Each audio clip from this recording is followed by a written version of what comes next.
Hello and welcome to Talk from Superheroes. Hey everybody, I'm Andrew Ivamy. And I'm Diana McCullum. And you're listening to Talk from Superheroes, where every week we discuss a piece of heroic television or film. And this week on the podcast, we are talking about Agatha All Along. We are talking about Agatha All Along. I feel like we need to change our opening to maybe like also anti-heroic TV and film because it's been a big month of Joker, Venom, Joker, Venom, Penguin, Agatha. Real villains all around for us this time. Is this what the kids mean when they say brat energy? Oh my God, what are you talking about?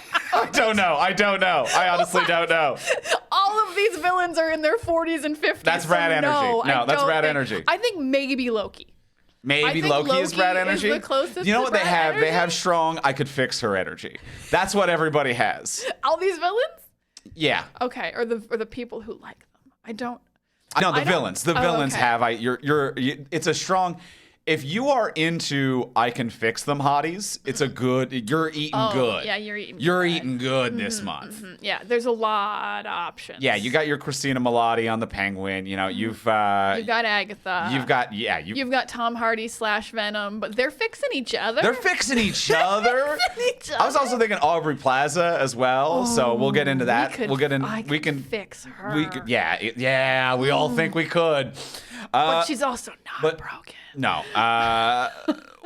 We're going to be talking about Agatha All Along on this episode of the podcast. This is a new series that just wrapped up. And so we're going to be talking about the entire series.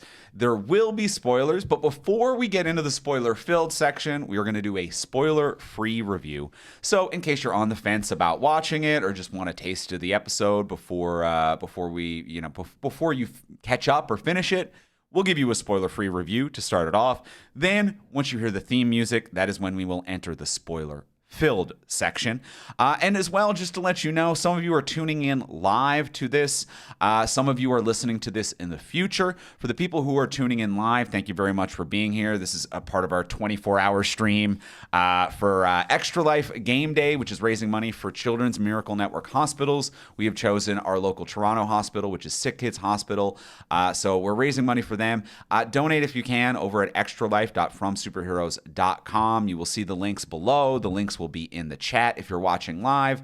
And if you're listening to this later, if we have just a different live energy, that's why. That's why. It's live, baby. It's for the kids. It's for the kids. It's for Agatha All Along. It's for you. It's for you. And there's still time to donate if you're listening to this later. But to talk about Agatha All Along, let's do a spoiler-free review. We'll start with the simple question. Diana, did you like it? I did like it. I will say that I started as a love. And I think the first 4 or 5 episodes were pretty like love heavy. I was like, this is amazing. I love this. And then the last 4 episodes or so kind of felt like the helium being slowly let out of a balloon. It really does like fizzle in the end. It doesn't land very strong. The show never becomes bad, but it was like so energized and so special at the beginning, I felt. And it just kind of tapers off and you're like, oh, I guess we're done. So it definitely doesn't build up momentum as it goes, but it's still just like really good in a lot of ways. It does. I don't know what we're considering spoilers, but I won't be specific. It's like it does really good like show parodies, kind of like WandaVision did, of like, oh, this is an homage to this, and it's like, oh my God, the costumes look incredible, the sets look incredible, the actresses look incredible, their hair and their makeup and their whole look, like it's just a real joy to look at. Every performance is phenomenal, comedically, dramatically, everything's good. Just story-wise, it never comes together. By the end of the show, I'm kind of like, I hate Agatha, and I'm kind of upset. I just watched 9 episodes about this woman. So it didn't build the sense of community and even covenship that I really thought it would for a show about like 5 witches going on a journey. I was like, I really want to be jazzed about women. And I don't feel like that at the end, and it makes me sad. But like it's great to watch. It's got some fun twists. So yes, it's a fairly high like, but like a disappointing tapers off around episode 5 or 6 for me. Andrew, what's your spoiler-free feelings about Agatha All Along? I think a little bit similar to you in that I agree that episodes 1 and 7 are great. Oh, I don't even know which specific episodes We'll talk those more are. about it then Okay. in the, well, you know what one is. one. Episode You know one what? is I one. probably It's the first remember one. one. It's the one that came first. But they have two great episodes. The ones that are like high pieces of art, just moving, beautiful, touching, cool, stylized, great performance. Like no notes. Two almost perfect pieces of television. And the rest is good. And the rest is good. And the rest is good. And in all honesty, I feel like maybe I wouldn't be as critical on the rest if those two weren't perfect episodes of television. But the rest is good. I would say this, and I actually don't mean this as I don't mean this necessarily in the derogatory for the reference that I am using. But there are two episodes of this that feels like WandaVision. It feels emotional, beautiful, fresh, original. And the rest of this feels like, and I like this other show, it feels like Legends of Tomorrow. And I don't mean that to insult Legends of Tomorrow, but it just feels like it's like, we're having fun. Mm-hmm. We're having fun. And I'm like, I like the fun. The fun is good. The fun is entertaining. The fun is kind of like fluffy calories that I have a pretty good time with. It's unpretentious, and I really enjoy that. So, like, I liked Legends of Tomorrow, but it is weird that there are 2 episodes of WandaVision and 7 episodes of Legend of Tomorrow here. It's just a little tonally different, where I'm like, it's dumb fun. It's having a good time. It's very unpretentious, but it's just not the same as those 2 huge standouts. I like this comparison and can agree with this. Because, yeah, Legends of Tomorrow was a show that was very fun, ensemble, didn't have a big budget. Every now and then you can tell that Agatha has the least amount of money Marvel has ever given anything. But they really make it work. It's absolutely fine. But you're still just like, oh, yeah, this is an entire episode on a single set with no CG. Yeah. Like, Marvel's never done this before. But the prop designers... Werewolf by Night had more money. But it's a great looking set, and the costumes are really great. And, like, also, like, there's different period piece costumes or different, like, you know, just fashion decades and styles. It does look good. So they're doing great with a lower budget. Mm-hmm.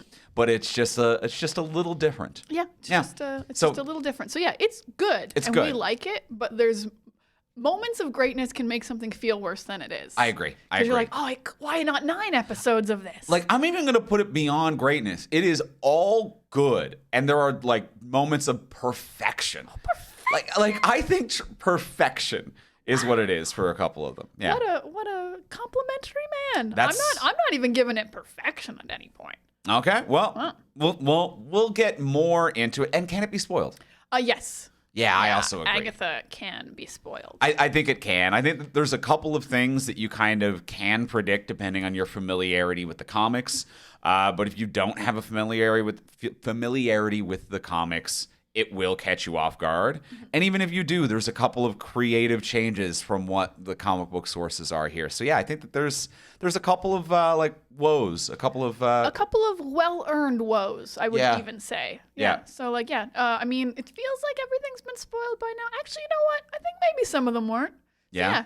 Go in blind if you can. I also recommend going in blind if you can. Go in blind. Yeah, if you plan on watching it, go in blind and enjoy it.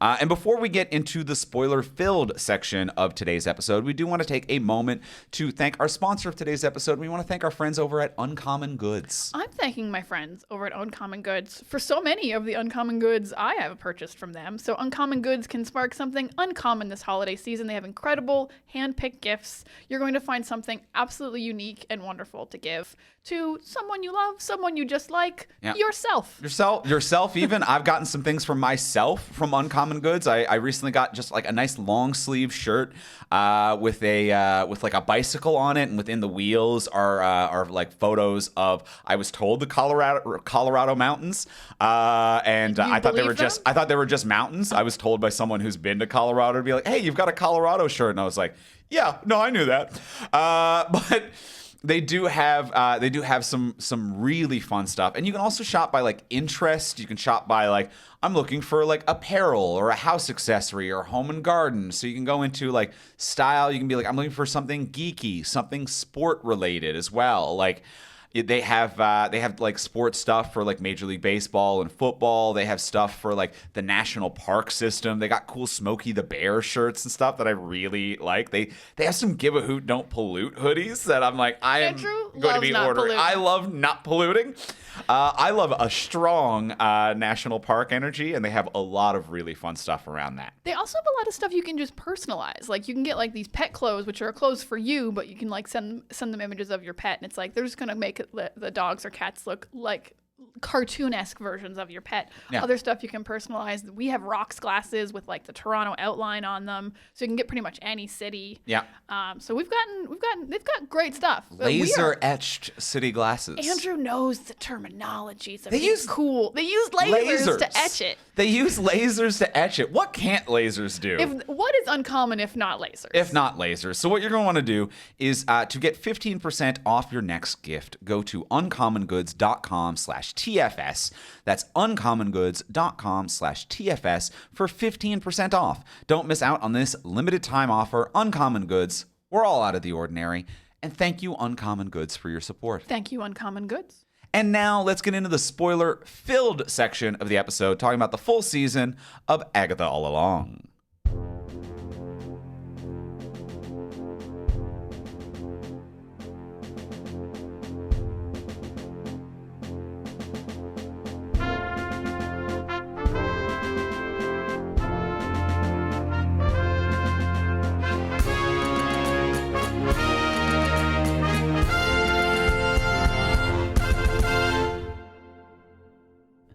All right, we have seen Agatha All Along. We are now in the spoiler-filled section of the episode.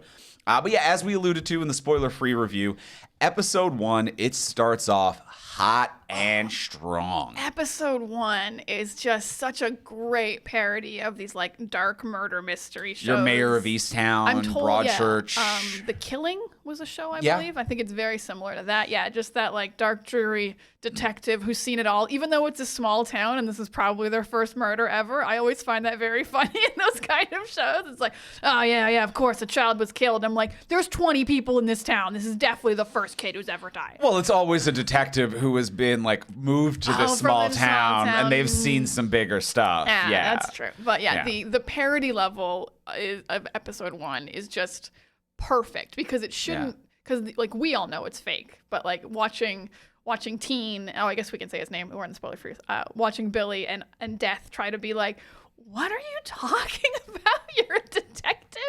And like Catherine Hahn is so into it and she's so good. And then seeing that entire episode from Billy's perspective later is also her being even worse. Wildly fun. Yeah, her with bad acting, because episode 1 is her doing like the actual like if I was in this show, and Catherine Hahn she's level. Still hamming it up by 10%, in a way that's like that is a touch of comedy, and then in Billy's episode it is full on slapstick. Yeah, it's full. It's wildly fun to see the reverse of like what Agatha under the spell has been like. Yeah. So there's episode 1 and whatever the Billy episode is really work great. Her doing the rounded American, the Fargonian, and also like Easttown to a little bit, to be like, oh, where is it you're going today? Total loser. Like these really rounded O's. Catherine Hahn is a fucking treasure, an absolute treasure. There are no misses in this cast, but dear God, Catherine Hahn, like what other than Loki, and that's Tom Hiddleston, like what villain gets their own property? So like at Tom Hiddleston level, but for comedy, but also drama, like she's incredible in this. And she does have that, like I think Loki is a great comparison as well for someone who just has that ability to do true evil with a touch of sadness that's also oozing charisma at the same time. Like there is a lot going on to this, and to add comedy to that layer, like it is a Loki cake with 3 extra layers put on top, which I think is it's so delicious. With a little Aubrey Plaza topping on it. It's such a wonderful... Watching this, one thought that I had about Catherine Hahn, I am actually kind of sad that she is not British, because I'm like, she would be such a good Doctor Who. Oh, she would be such a good Doctor Who. She has vibes. I don't just generally want her to be British, but okay, I was like, she has vibes. Like she could be British. I don't know if it's because she just did like the detective one off the top, and like that is very like broad churchy BBC. But yeah, I feel like she would be a good Doctor Who. She plays like she can really switch the extremes of going from like very intense and powerful to like comedic and manic, and there's a lot of variety that she brings within her performance range. Yeah, I don't think anyone would complain if she was Doctor Who. No. Yeah, I mean, no. Some people. You know what? You know what? You know what? I lived in my own little bubble for half a second where everyone in the world was people I personally like. And that's my mistake. Damn it, I should have let you be there. I shouldn't have brought you back down. No, and that's my mistake. You know what? I need to face the realities that there's assholes out there. Yeah. And people who are just wrong. And people who are just wrong. And then Catherine Hahn. And then maybe Doctor the Who. complicated, reasonable take to be like, Doctor Who should be British. And you know, Doctor maybe Who, then that's a probably complicated, reasonable somewhere in the UK. I'm sure we can find her some kind of ancestry. We'll figure it out. But the parody or the pastiche in this first episode, it continues the tradition of WandaVision as they kind of fade out of it. Not only is it really well executed, I think it's a great transition from what we last saw Agatha in, which was WandaVision. So I think that worked really well as well to kind of transition out of it. Oh, because the scene where she's like breaking the spell and she's in every costume from WandaVision and she's pulling her skin off. Oh my God, it's delicious.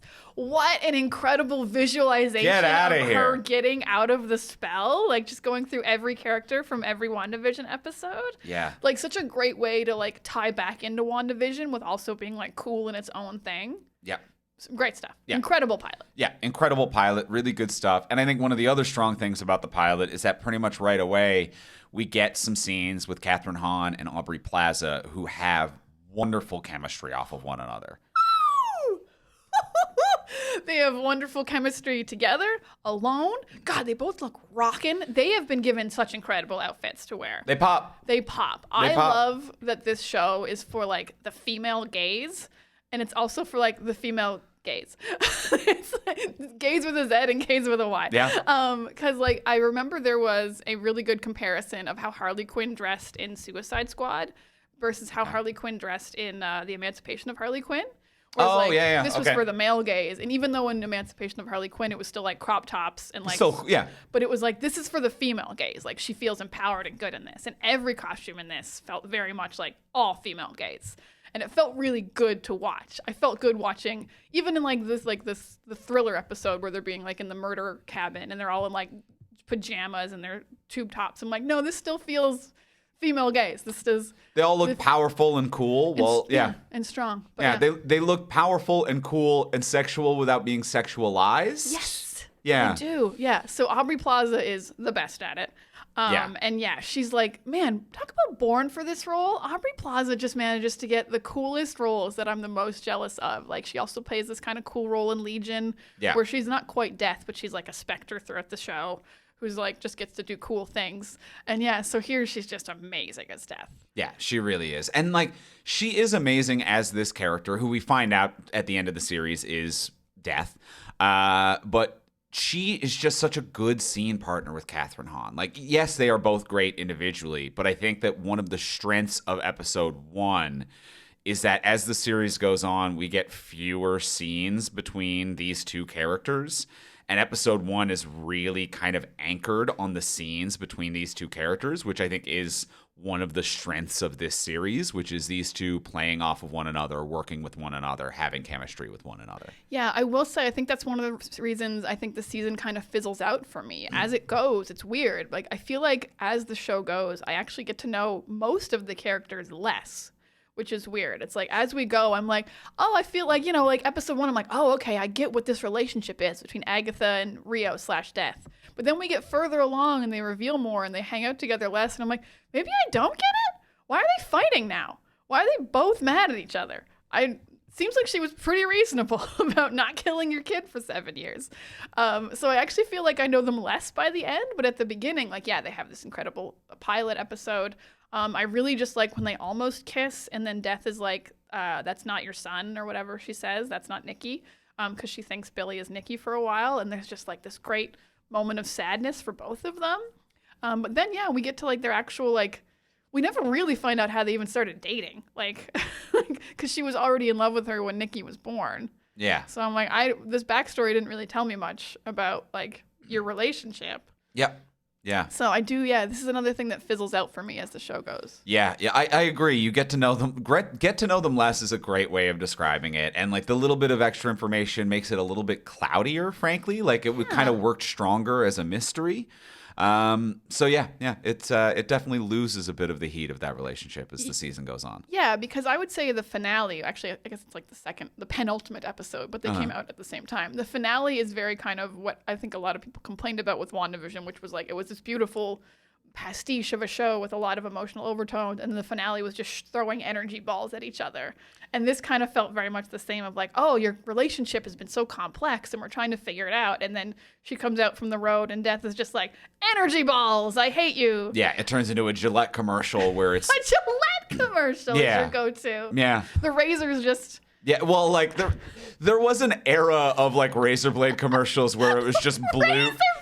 No, like legitimately of just like blue hitting reds for some reason, and then it like cuts to like that smooth strip for the thing.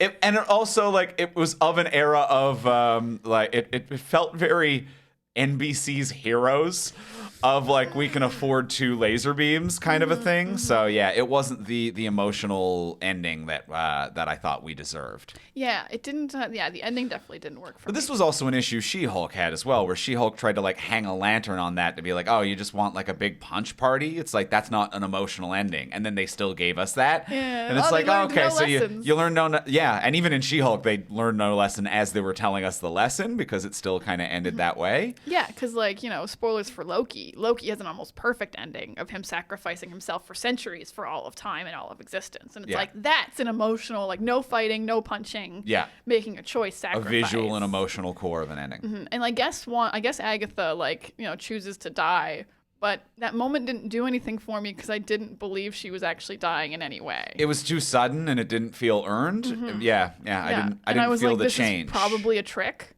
Yes. Of course. Because also there was another episode left. Yep. I was like, okay, so she's not dead. Yeah, and have another episode. And it just felt too abrupt. It felt too like now is an opportunity for me to redeem myself. Redeemed. It didn't feel like it was actually building to that in any way. So episode 1, great. Gets a little cloudier as the things goes on. How do you feel about Billy? I love Wiccan, Billy. yeah. I love Billy. I love Wiccan. I think Joe Locke's really good here. Oh my God, I love his costume. I love comic accurate costumes. It looks so good. So when he appears, but I really like him. I think they did a great job on this reveal. I think they did a really good job of, because I think I think everyone would like Catherine Hahn as Doctor Who. I also think everyone knows who Wiccan is, but also there's tons of people who have no idea who Wiccan is. So I think they did a good job of seeding in that this probably was Nikki. Was Agatha's son. So that actually was like a surprise twist to find out it was Wanda's son from the first show. So yeah, the really good twist on who he was, great backstory. I think he's charming. I think he's fun. I think he did a really good job of being like, I'm a naive little boy, but sometimes I'm powerful, which is like kind of hard to do when you're so young and you're playing against Catherine Hahn and Aubrey Plaza to like find your space and your energy and to like hold the scene that way. So, I liked pretty much everything about Wiccan. I like that he's trying to find Tommy, but Tommy never shows up because, like, no one ever gives a shit about Tommy. It's his twin brother in the comics, too, and no one ever cares about Tommy/Speed. I think that's actually really funny. Wiccan's where the heat is as a character. Wiccan's where the heat is. Like, I've read a lot of Young Avengers, and I can't tell you a character trait about Tommy other than fast. Fast. But I know a lot about Wiccan. So yeah, I really, really like Wiccan. So how do you feel? I really agree. I think that Joe Locke is doing a phenomenal job as this character. I think that, everything that you said, it is hard to kind of carve out your niche while you're playing against these people, but he plays the dichotomy of a spirit in an amnesia body who is a little bit older and younger and is confused and is more powerful, but also not as powerful as he thinks he is. There's a lot of conundrums within this character that are very hard to portray, and I think he does a really good job of that. And is also just like very charismatic and fun and is just a great person to have on this adventure throughout. I think that like Yeah, episode 1 is the Agatha Rio death episode more so, but he does a great job of anchoring the playful, unpretentious stuff throughout the rest of the episodes really well. So I think he's really fun. I agree with you. I like the costume. I liked the costume way more in daylight than I did in the dark laser blast scene. Oh yeah, it's got a lot of fine details on it. It does. Yeah, in the darkness of night, it really just kind of looked like a red sheet over a blue sheet that was safety pinned together. And then during the daylight, I was like, oh, no, this is like comic book accurate in like a fun, to use the word again, an unpretentious, very Legends of Tomorrow-y, like we're having a good time, everybody relax kind of a way. Yeah, I mean, I actually think this might be the only moment where I felt, one of the only moments where I felt the lack of budget would be the nighttime look of his thing, because in the comics, his cape has like stars in it. So his cape's always like lit up and like you can see it. And I was like, oh, it's not, you didn't do that. It's nighttime and I can't see Wiccan, even though he's supposed to have little stars inside of him, inside of his clothes. Yeah. So, okay. But during the day, it looks great. During the day, it feels very comparable to the scene in WandaVision when she is wearing the like comic book kind of like Halloween-y, Halloween episode. And it's like, that looks great during like daytime Halloween episode walking around. But it's like, yeah, that's not what you put during like a nighttime laser blast, very kind of typical Marvel fight scene. It's a very untypical Marvel costume, which doesn't work in a typical Marvel fight scene, but works in more fun stuff. Yeah. And I feel the very same thing about Agatha's look as like an incorporeal spirit in the final episode, where I'm like, oh, this is fun and playful and comic booky in a way that I really enjoy, where it's like, it's a little bit like bigger hair, everything's kind of ghostly flowing. It's kind of a different character than we've had for the whole series in terms of like look and the energy of how she carries herself. But I think that suits the costume that, Wiccan actually has. Like those two kind of pair together really well visually. Yeah. When they team up at the end, they're gonna have fun, I guess. I mean, this leads to like, I think one of my big negatives maybe that I can get into, which is like, lay it on me. By the end of this show, I do not like Agatha at all, despite the sacrifice play. I feel like the backstory really just destroyed her character for me. It made her like, she started out as a like, I'm not even going to say anti-hero, but like a bad person. And then she became an anti-hero or a complicated bad person. And then it was almost like they were trying to clarify to be like, no, she's actually just always been bad. She loves to murder. She loves it. She actually sincerely enjoys it. It's not a like, I wish it wasn't like this. It was like, I've always had a great time. Happily do it. No remorse, no regret. Yeah, because like we meet her in WandaVision and they do one flashback of her like killing her coven as they were trying to kill her. So I was like, oh, okay, maybe she's not super evil. She's not really even doing all that bad stuff in WandaVision. Like Wanda's the one who took the town hostage. The villain was right, did a whole episode about like, Agatha didn't really do much that was super evil. Yeah. So, you get this show, I'm like, oh, okay, she's going to be totally misunderstood. She's probably not even all that evil. And they're like, here's a flashback to how she just loved killing innocent women. Just every woman she came across, she loved murdering. She did not feel bad about it. The fact that she did it even when her son was alive and her life was good and fine, and she was just like, I have everything I need. Time to go kill innocent women. And they weren't really clear why. Like, I think the implication is she's worried about witches in general because she's worried that they're going to do work for death in claiming her son, ? It's not super clear, so it really just comes off as a 30-minute murder spree that they send her on at the end of the show. Yeah, and then, her son dies and nothing changes. And I'm like, why wasn't that like the turning point? Yeah, why wasn't that the change in her? The only thing that changes after her son dies is that when her son is alive, she is murdering full-blown witches. Mm-hmm. After her son dies, she has developed a honeypot scheme where she is recruiting and murdering potential witches before they become full-blown witches. That is the only difference in pre-death and post-death of her child, which is whether or not she is murdering powerful adults or less powerful adults. Oh, I actually think they're just as powerful because they can still shoot her with magic. She's just fooling them into thinking the road's real. Oh, I think it's like people with witch potential who have not realized their potential yet. Much like the woman who approaches her who's like, I'm trying to find the road. I'd like to be a witch. Like, she doesn't have a coven. She doesn't have anything figured out yet. But Agatha's like, you have potential, and I'm going to help you realize it, and then make you mad and blast me.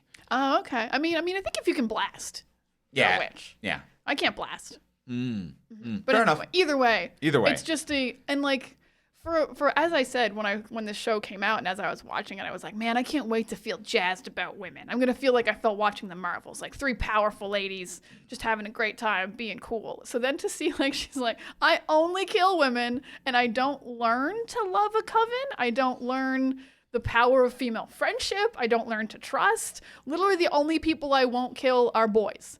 I love not killing boys, is what she's decided. I'm not going to kill Nikki. I'm not going to kill Billy. But I will kill any woman who crosses me, and I will not feel guilty about it. And I'm just like, I don't like you. Yeah. Your redemption was nothing. You were just... You just kind of laid down. You laid down, and you saved Wiccan. And I was like, if you could save one woman, I would just love that. Yeah. Yeah. Or, like, I almost just wanted a more emotional ending from her, like aside from saving Wiccan, just to be like accepting death. I think would have been a much nicer, like, we don't even need to externalize her redemption arc. I think we can have an internalized emotional arc where she's just like, oh, I don't need to be like this, and death's okay, and why have I been, and like just like saying goodbye to life, I think also would have been quite accepting as well. I think that would have worked. It's just like, it's so close to being like really good. If she hadn't had this big killing spree of witches, of like, because there's so much interesting stuff going here storyline wise. Like, the road is supposed to give you the thing you want the most, even though Wiccan's made it and it's fake. Like, that's what it says it's supposed to give you. And she thinks she wants her power, but she actually wants a son. And she gets that at the end. The road gives her Wiccan. And, like, they're teamed up at the end, and she has a child again. So, like, it's really, like, it could be this very interesting, powerful, emotional story if I liked Agatha.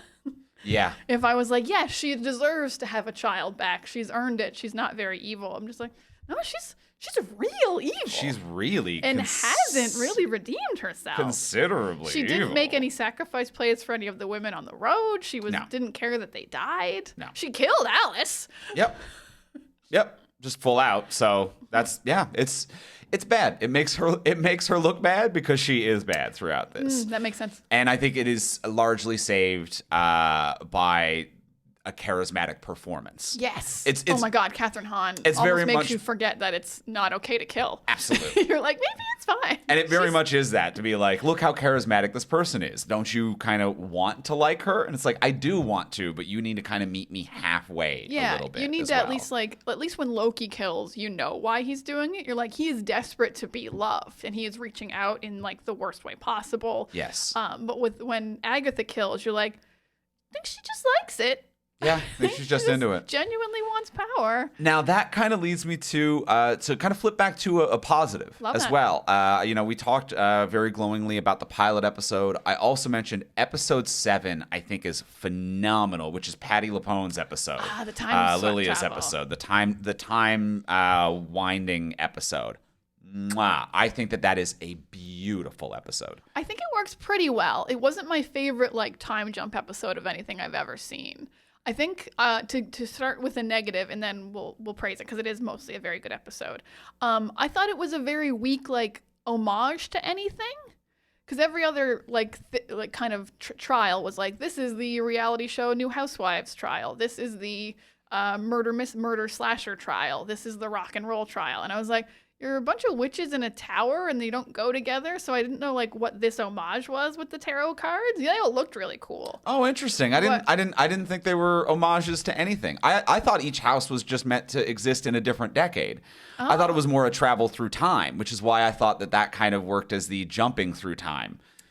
Where it was supposed to be like a 70s, a 70s rock episode, an 80s slasher, a 90s ultra modern household. Like, it was meant to be kind of moving backward through time. Oh, I didn't take that at all. I took each one to be kind of its own, like, it was supposed to be WandaVision-esque, an homage to something, which is why the last few episodes fizzled for me. Because I didn't know what all the witches in the tower was parodying, and I didn't really know what the morgue in Agatha's basement was supposed to be. I was like, I have no idea what we're trying to homage here. Oh, okay. But in terms of performance, the Patti LuPone episode is she's incredible. So good. Holy like shit. The dropping into each bodies, the way it connects to scenes we've seen before where she says certain things. This is one of the reasons I do like what a show is completely done before it comes out. You can seed things in throughout the entire thing and you're like, payoffs. Love payoffs. Yeah. Yeah. Yeah, and her like finding peace, like I loved being a witch is such a lovely line. Her getting to restart her life, which makes it like she's kind of the only one who dies who doesn't die. You're like, I don't feel sad that she died on the road because she's gonna restart. The flashback to like her as a child, but her as an adult in the place where the child was, talking to her old coven about why she has to be alone. Yeah, I enjoyed being a witch and like thanking Sashir Zameda's character. I forget the name of her witch. That's Jen. That's Jen? I think that's Jen. Sure. But like that's Jen. So like thanking her, being happy, talking about why she needed to be alone, and then her in her final moments being happy that she's in a coven and happy that she's having people around. It's kind of the arc that I wanted Agatha to have. I really wanted. But it's beautiful. And it is fantastically performed by Patti LuPone. It is really fantastically performed. And like the little pieces of like, why did you forgive Billy? And then you flash back and you're like, I guess you just forgave him because you forgave him in the future and you said you forgave him. But it also like tracks. It tracks. But it tracks. It I still really believed tracks it. how It wasn't they've one of written those paradoxes that bothers me. Yeah. Not making a paradox bother me, very difficult. Yes. Yes. So time travel's hard. Yeah. So I think it kind of like, it was a bit of the Salem 7 that were chasing them were kind of nothing. Oh, yeah, that's a nothing. That's a big nothing burger. But the tower flipping over and like everyone falling, cool. At least that's really cool. Like it was way too easy to kill them, and they were nothing through the whole show. But it was still just a great visual, like when Patti LuPone's falling. Yeah, and even just the emotion of her falling. Mm-hmm. Yeah, I think it's beautiful. I do think that you kind of touched on something that I do want to kind of go back to, is that one of the themes or tones or just kind of what I thought that they were going for through all this is that I mentioned it's all like, it felt to me not homages to genre pieces in the way that WandaVision was, but it felt like it was stylized decades that they were going for. And The Road was taking everyone back in time. Was supposed to be the idea, or at least that was what I extrapolated from it, was that like the first house was the Earth Challenge, and it was very much like the type of house that a woman who owns a like yoga candle studio or whatever, like Jen's character, would currently live in. It was modern, white, it was crisp white lines, glass tables, that type of a like vases with like fake brown sticks coming out of it. Oh, they love that. That type of like they love a vase that's just for bullshit. Just for bullshit. It's that type of live, laugh, love, current modern day house. And then I think the next one was like the 80s, 90s slasher, and then it was like a 60s, 70s rocker. Mm-hmm. It was taking everyone back in time to where it is that they need to find what they're looking for. Where do you find what you've lost? And it's like the 70s rocker, Alice's character, it's like back to where your mother wrote the song that has now followed you your entire life. Everyone has to go back to where the thing is that they lost. So I thought that that's what they were going for, is that The Road is taking you back.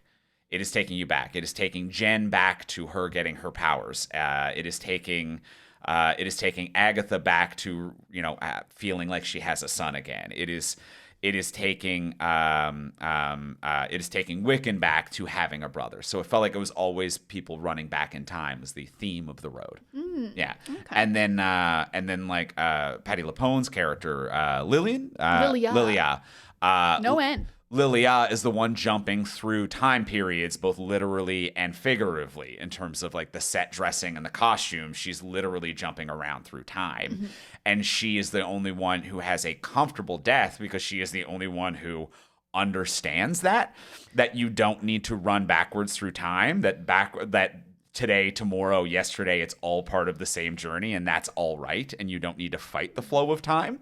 So I felt like that was why she got kind of the most beautiful death as well. That is a really beautiful lesson to take from that. Yeah, you're right. But everyone wanted something they had before. Yeah. No one was looking for something new. No one was like, where is life taking me? and I have new goals. Everyone did want something from their past, Yeah. except for Patti LuPone. Yeah. And then Lilia eventually was just like, no, there's been some good stuff throughout the whole thing. And then gets to have a comfortable death. Yeah. Or a like beautiful death. The journey is the reason. The journey is the reason.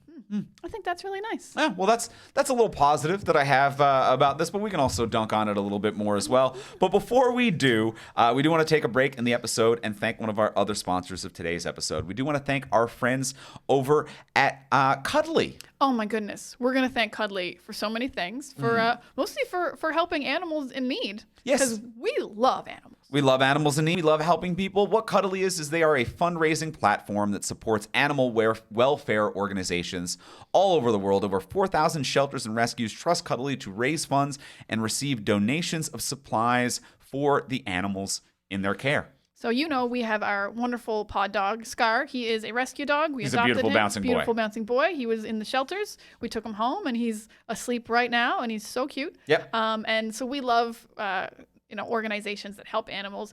And the great thing about donating through Cuddly is Cuddly thoroughly vets and verifies every rescue organization they work with. So you don't have to be like, oh, is this actually going to go to like the right places? Is it going to go straight to the animals?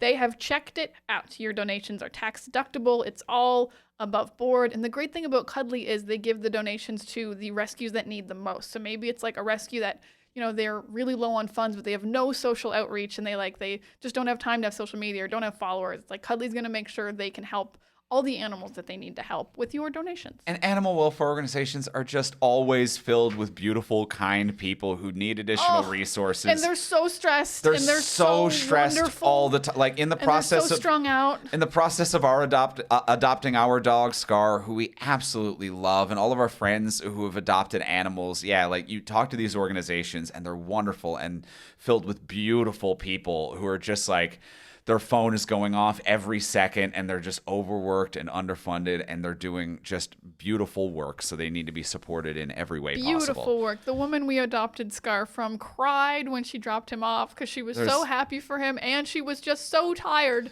So tired. From just helping dogs. So you've got to help these people and these organizations, and Cuddly assists with that. And now your dollar goes even further. For every $20 donated through a one-time donation, Cuddly will gift a soft and snuggly blanket to a rescue animal in need. Head to cuddly.com/TFS today to make a donation and help make a difference. That's cuddly.com/TFS. And thank you very much, Cuddly, for doing all the great things that you do. Thank you, Cuddly. And now back to Agatha All Along. Before some dunking, I actually think one more positive from me. Oh, yeah. You know what? Yeah. One more fun positive. Yeah. On our Venom episode last week, we talked about how Venom was a better villain musical than Joker 2. And guess what? Agatha is also a better villain musical than Joker 2 without even trying. Down the Witch's Road is a banger. Down the Witch's Road is the new Toss a Coin, Dear Witcher. It is the new TV show banger. Yeah. It's used a little bit. Not just because they're both witch Not themed. because of the theme of witches, but because the little earworm gets caught in your head. I do think they kind of overuse it a bit, especially in the final episode. I mean, when her and Nikki just would not stop fucking singing it, It was infuriating. I was like, can you bond in any other way? This is way too much of this song, especially if there's no musical backing. But other than that, it's just like wildly catchy. Yeah, when they even just sing it with no music to open the road, when they really sing it to break Alice's curse, I was like, that's a real good one. This is peak TV. Alice's one is dope. Alice's one is dope. It's also one of the times where like they felt like a coven and a group because they're all playing different instruments, they're all singing, they're all trying to break the curse together.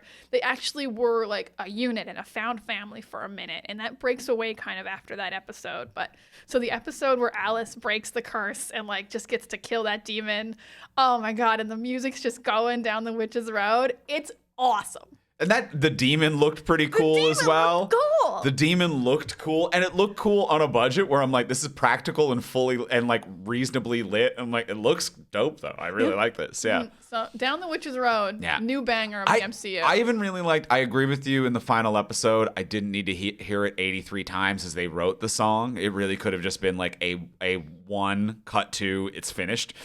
I didn't hear Yasker like do the process for 20 minutes, you know, in The Witcher. But I did like that final montage of, even though it hurts her character, but the like her murdering all of the other witches as the song plays and her just being like, whoa, I hate you ladies. Oh no, you're blasting me. Zoom, zoom. Like God, her Catherine Hahn. in every decade, just kind of like poking the bear of a bunch of other witches. And finding Mwah. a different way to go, oops, and but like that wasn't just the repetitive single motion. The oopsie shrug. The big winks, like from like WandaVision. God, she's so good. Knowing that was a con, it does do a really good job of recontextualizing her reaction when the door actually shows up and her having to like figure out what the hell is going on. I mean, it recontextualizes the entire show and removes things that annoyed me in such an amazing way. Because like for so many episodes, I was like, man, Agatha's walked the road before and she seems like she doesn't know shit about this. And it was really annoying me. I was like, man, Agatha's really not helping. I had assumed the whole episode that she hadn't walked the road before, but I didn't think it was this type of con. I thought she had just like lied about succeeding at a witch thing and was just kind of like bluffing her way through all of it. I thought she had walked the road before because she was so much more powerful than other witches. I assumed that's how she got her original power. So I actually thought she had walked the road before, but when she was like, as the only survivor, so she like knew the other witches were going to die, and that's why she wasn't getting close to them. So I assumed she was like, I'm just going to be the sole survivor again of the road. I didn't guess that she'd never walked it before. But yeah, when you look back, you're like, yeah, of course, that's why she didn't know how any of the trials worked or how she wasn't helpful at all at any point. Yeah. She'd never done it before. And also, I just really like the idea that like she wrote the song because then it really was Agatha all along. It made the title made sense. Oh, interesting. Yeah, she didn't make the road, so that wasn't her. That was Wiccan all along. Yeah. But yeah, the idea that like, oh, it was Agatha all along. She wrote the Witch's Road. Yeah. It was It's her nice. con. And I will say, the Witch's Road song, not only is it a banger, I am so relieved that it is a banger. Oh, imagine if it sucked and they played it that many times. Yes, that would also be very That would bad. suck. But I was mainly thinking, and we discussed this when we talked about WandaVision. Agatha All Along in WandaVision, the song in not this television series, the song Agatha All Along as it appeared in WandaVision was such a moment, and everyone really latched onto it and loved it, and we both agreed it's kind of a dud. I think everyone was just real thirsty for another fun song in a show after Toss a Coin to Your Witcher. And everyone was like, it's Agatha All Along. This song is great. And I'm like, you can't hum it. It is not an earworm. It doesn't stick with you.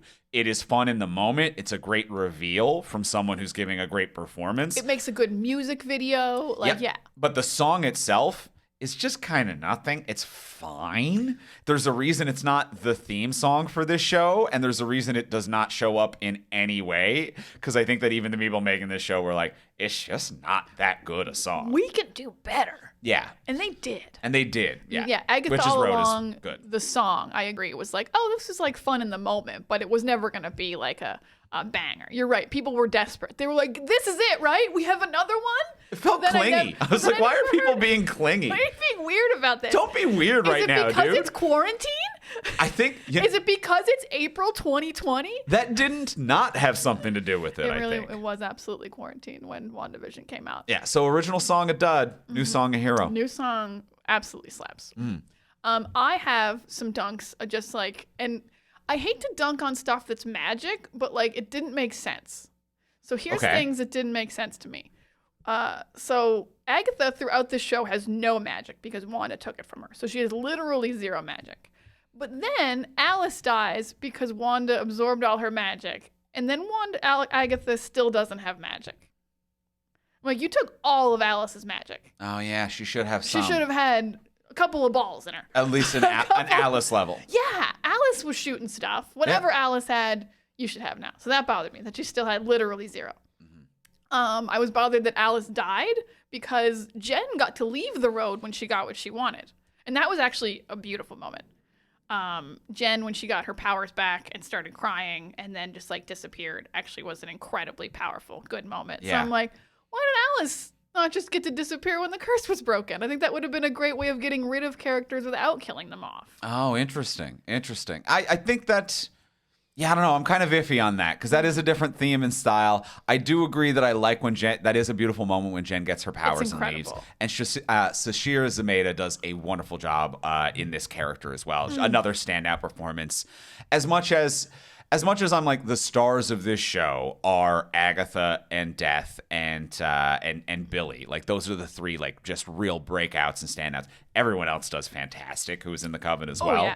But yeah, Sashir Zameda in that scene and the whole performance is really good. Alice's death felt satisfying to me to a certain extent, or at least if it didn't in the moment, it did recontextually when we find out that Rio is death and she goes to like collect Alice's soul and is like, you're a protection witch. You died protecting people. Like that's you fulfilled the purpose of your life. It made it feel like a very like this wasn't a meaningless death to feed Wanda's power. You died doing the thing that you've always been meant to do and that you've always been trying to do in the jobs that you've had and you've never had the opportunity. Like not only is it that like fatalistic thing of like this is what you were meant to do since you were born. It's like no, this is actually also what you've been objectively choosing to try to do your entire life. There is a nice choice element there with agency that I like. And the curse has been preventing you from doing what you chose your destiny to be. And I think that actually was quite nice recontextually. So Alice's I don't mind. I think I wouldn't mind that as much if she had died protecting anyone other than Agatha. Yeah. Because Agatha is just a murderer who didn't deserve it. Like, if she died protecting Jen or Wiccan or even Mrs. Hart, R.I.P. R.I.P. Mrs. Hart. Deborah Jo Rupp. Look out. Look out. Also, her agent. Oh my God. She gets such high billing. Like, she was like third billed on WandaVision, and she was only in 2 episodes. Well, she's a fucking star. She is a fucking star. I absolutely love her. But yeah, no. So Deborah Jo, everyone is so good in this. Yeah, Jen's story is beautiful. But I do feel bad for Mrs. Hart. Yeah, because I'm like, what are we doing here? She really got screwed over. Yeah. Well, this was another thing that like the reveal also like made me feel less annoyed about. Like it's like they're trying to open the witch's road, and I'm like, Agatha knows Mrs. Hart isn't a witch. This isn't going to open the road. What are you talking about? She's acting so dumb. And then like the reveal later, like the witch's road wasn't supposed to open. She was just trying to steal Jen and Lilia and Alice's power, and didn't care that Mrs. Hart was there. Yeah. I was like, oh, all right. It is a weird, like, there's 2 twists that are like, should I rewatch the whole thing? Yeah. Like, knowing that you're death, knowing the road's not real, knowing that Billy's Wiccan, although I always knew the team was Wiccan, but. Even knowing that when Lilia writes the names of the Coven down, knowing that death was the name. And then and probably it said death and not even Rio. And that's why she eats the note and goes to get Mrs. Hart. Because she's like, I don't want death with me on the journey. No, she doesn't write death. She wrote a heart, because this is one of my favorite lines. Oh. She wrote a heart, and then Lilia was like, it's a heart, a black heart. And then Agatha goes, well, yeah, you used a black pen. Yeah, that was funny. Yeah. It's genuinely funny. But yeah. The heart is that it's Death, who she loves, but she finds the workaround of this is Mrs. Hart. This is Mrs. Hart, yeah. So it is a heart, but it's one of my favorite lines. It was a heart? Okay. It's one of my favorite lines of like, and the other member is a heart, a black heart. Used a black pen. It's the black pen. Of course. How else could it be? But it also is a black heart because she's Death. And like, there's levels here. Her performance is so good. It's so good. Her performance is so good. Do you have any closing thoughts? Anything that we haven't gotten to about Agatha All Along that has been nagging you? Nagging me. Some little thing. Here's a little nag. Some magic's way too easy. Water and moonlight to cure any wound? Yeah, I feel I've done that shit on accident. I drank water at night. My wounds didn't heal. Like, I know it was like, they kind of like, Jen has to be the one to do it because she's in charge of potions and they really have so little to work with. So, you know, the writers were just like, I don't know, moonlight and water. But I'm like, moonlight and water? And you can be bound? You don't have to have any magic? Humanity would be, I mean, it's a good reason to drink water, but humanity would have survived so many things if it was literally just a little moonlight, a little water. Yeah. I mean, doctors have been telling us to drink more water. They haven't said anything about Moonlight. At night, I'm drinking a lot of water during the day. At night, it's beer, and I'm like, maybe water would be like fixing these wounds. Maybe, you will just completely heal from a bunch of glass into your organs from a little bit of water and Moonlight. Wouldn't hurt. Wouldn't hurt. A little night water ain't gonna hurt you. It ain't gonna hurt you, is what I think about that. But I guess you're screwed if the moon's not out. But I agree. Some of the traditional magic magic was too easy. But also, and I think that this is part of it as well, is that a lot of that is within Billy's imaginary world, the rules of which are defined by him and his book. Yes, but that was Jen's idea. He didn't come up with that. She was like, this is a cure I know. But if he wants it to work, it will. Ooh. If he if Agatha comes up with like a bullshitty idea, if Agatha, while being pithy, as she wants to do, is like, oh no, we can all get away if we yell skibbity boppity boo as like a sarcastic joke, and then she does it and nothing happens, it's because Billy doesn't believe her and he doesn't will it to be. Oh man, this asks a lot of questions about how much agency he has on what the road does, though. Oh, I'm saying 100%. See, because what I thought was happening is because like everyone knows stuff that he doesn't know, like like how to cure a potion, sure. Or like how to cure the poison with a potion, and like all this stuff that he doesn't know, that I thought, because they kept talking about how he was a mind reader, I thought he had subconsciously taken this information from their heads to make each of their trials. Oh, interesting. So I think they still had to like solve it. And I thought he had like kind of read their minds to figure out what each of their trials would be. I think you're absolutely right. I hadn't really considered that. That like they really like talk about how he reads minds a lot. It was a Billy's creation, but a proxy of their own creation. Yeah, like he couldn't come up with the Witch's Road trial if he didn't know Alice's mom wrote the Witch's Road. Like, right. Yeah, that's a really good point, and I think that that's obviously there, and I hadn't considered that. Really great observation. Well, I like that. Maybe I'll end on my very good observation I like about that. Billy creating the Witch's Road, which is actually a very fun reveal. Yeah, it is a very fun. It's a fun reveal with like just enough hints that you're like, I could have guessed. I'm not mad. I could have guessed it. I'm not mad. Yeah. Yeah. Agatha's reactions make so much more sense now. I could have, yeah. She said he was Wanda's daughter and son, and that's how she figured it out. She knew the road wasn't real. And of course he can do all of this stuff. He's like, there's so much going on with him where it's just like, we've got chaos magic mutant, and then in this universe also some cosmic cube experimentation on your mom. I'm like, there's a lot floating around in that DNA ability, cosmic soul, all of it. There's, no matter what level you approach Billy from, it's super powerful. It's super powerful. And that's ignoring Mutant, the fact scientific experimentation, magic. It's like all of them there's flowing in. There's a fourth layer of Vision's your dad. Yeah. Technology. Yeah, technology. He doesn't really use the technology thing. He does very hilariously. I think it's so funny when he drives a car to leave the scene at the end. I adore it. Because he's still a teen. He still has to get his car home. Yeah. He can fly, but he's like, well, I can't leave my car here. My parents are going to be mad at me. He's still kind of a teen. I think it's so real. Yeah. I love it a lot that he drove a car home at the end. I forgot about, Vision being the dad. Really, when you think about it, Doctor Doom has more of a I could be Scarlet Witch and Vision's child energy more than Wiccan. I'm like, a little bit of robot in there. Oh, no, that's Magneto. I was like, isn't Dr. Doom Scarlet Witch's dad? No, Magneto is Scarlet Witch's dad. Yeah, Magneto. Yeah. Like, Magneto, never mind. Yeah. Withdrawn. Yeah, Doctor Doom has But he feels more like Wanda's dad. Yeah. Yeah. That would make a lot of sense. Anyway, well, let's go in for the close. Let's ask the final question of what would you change? So now that we've discussed everything we've discussed, what would you change about this show if you could change anything? Before we do ask that final question, we will remind you, as we do every week on the podcast, to please rate, review, and subscribe on Apple Podcasts, Spotify, Podcast Addict, wherever you get your podcasts. It helps us move up the charts. It helps us find new listeners. And when new listeners do find the podcast, they do read those reviews. And it makes it more likely that someone's actually going to check us out when they see some nice reviews. Be the change you want to see in the world. And that change should be more people listening to our podcast, thanks to your good reviews, listener. Yes. So please leave us a 5-star review. It helps us on the charts. Yep. In our hearts. We always say it. And as well, if you do want some cool bonuses, you can join up for our Patreon. Our Patreon, it has a bunch bunch of different cool options. You can chip in whatever is in your budget. $1 a month, you will get our webcomic early. $3 a month, you get the episodes of the podcast early and ad-free, so you could be listening to this in advance and without ads. And at the $10 level, you get a bonus episode of this podcast every single month.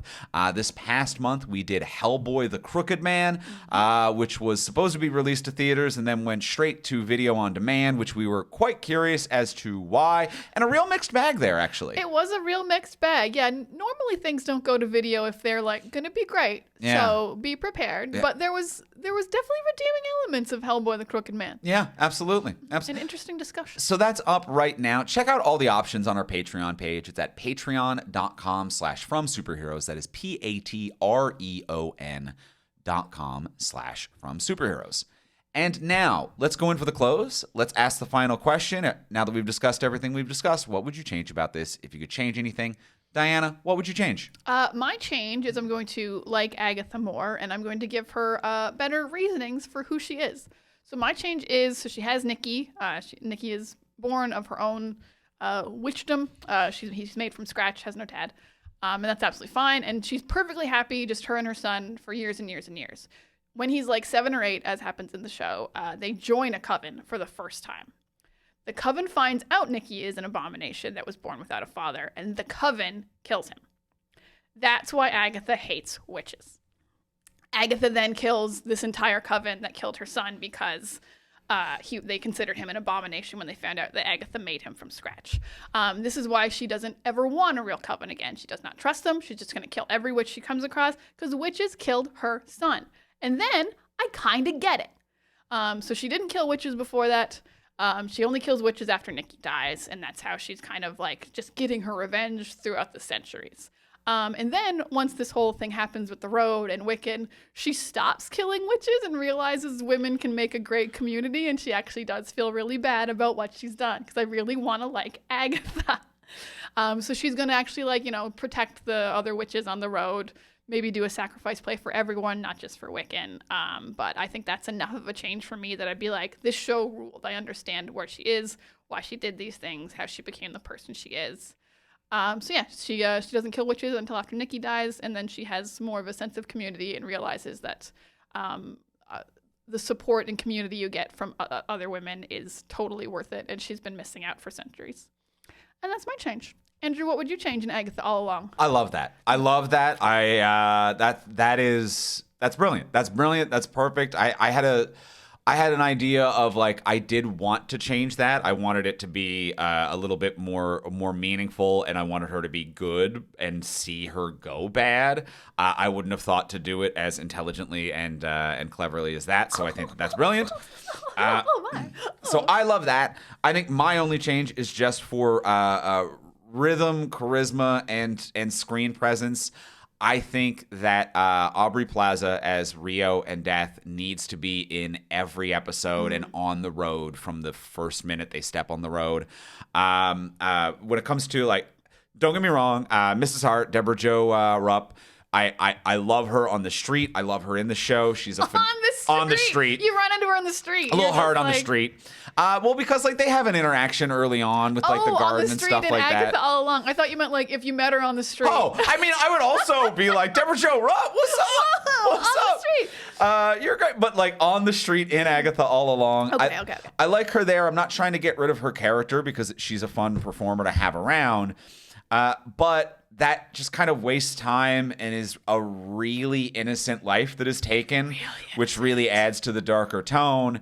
And with Aubrey Plaza and Catherine Hahn having such chemistry from episode 1, you really notice that vacuum the second Aubrey Plaza isn't around, or that even then as things go on, she's just kind of breezing in for a scene or two. Mm-hmm. I really need her to be part of the group. I really need that constant chemistry between the two of them, that sexual tension that they have. It adds a lot of value to the screen, and they play off of each other really well. So I want her there the entire time. That's my big change. I'm not going to complain about more Aubrey Plaza. No, I knew you wouldn't. Just going to be, I'm going to be down with that change. I think that absolutely works because it makes sense that she can disappear whenever she wants. She's Death, but it it does feel very like, could we not afford her every single day? Or like, was she filming something else? Yeah, and I don't think she was. I think it's purposeful because like if you have her there, you have to deal with the Agatha relationship more often, and maybe they didn't want to like face it so much. But yeah, she's noticeably missing when she's missing. Yeah. Yeah. But like, even if you don't deal with that all the time, she's good at smoldering. Aubrey Plaza and this character are good at smoldering. And I think that even adds value to be like, have more scenes or like the same amount of scenes of Agatha on her bullshit. And we don't need to make the scene about Agatha and Rio every scene, but Rio's just in the background smoldering. That does add value. Fair. That's not fair to everyone else. Where am I? I'm not going to look anywhere else if she's just there smoldering. Yeah. I wouldn't be surprised if they just CG'd her out of a bunch of episodes. They're like, she's smoldering too much. It's too much. Hit the button. That's too much. Well, we've done it. I think we both had lovely little improvements for that. It's a good show. It's a good show. It's good. No, I think considering that I was like a little flaky on the top, I'm like, we mostly said positives. Yeah, it's mostly, we were a little flaky on the top because there's a couple real like true perfection here. And then the rest is just good. The rest is just good. This was good. Well, that's going to do it for our episode on Agatha All Along. Next week, we are going to be back. And next week, we're just having fun. We're going to be talking about Gladiator. Talk about Gladiator. The original Gladiator. Before Gladiator 2 comes out. Yeah, why not? Will we have fun? We'll find out. Hey, Joaquin Phoenix, you're back. Yeah, you're back in. You're back in. Oh, we can't keep you out. We can't stay mad at you, Joaquin Phoenix. So we'll be back talking about that next week. In the meantime, if you want to get a hold of us, you can find me online most places at Ivimey, Ivimey. You can find me at Words of Diana on Tumblr and X, and Pics of Diana on Instagram and Threads. And you can find both of us most places at From Superheroes. And you can check out everything that we create over at FromSuperheroes.com. And we'll talk to y'all next week on the podcast. Bye.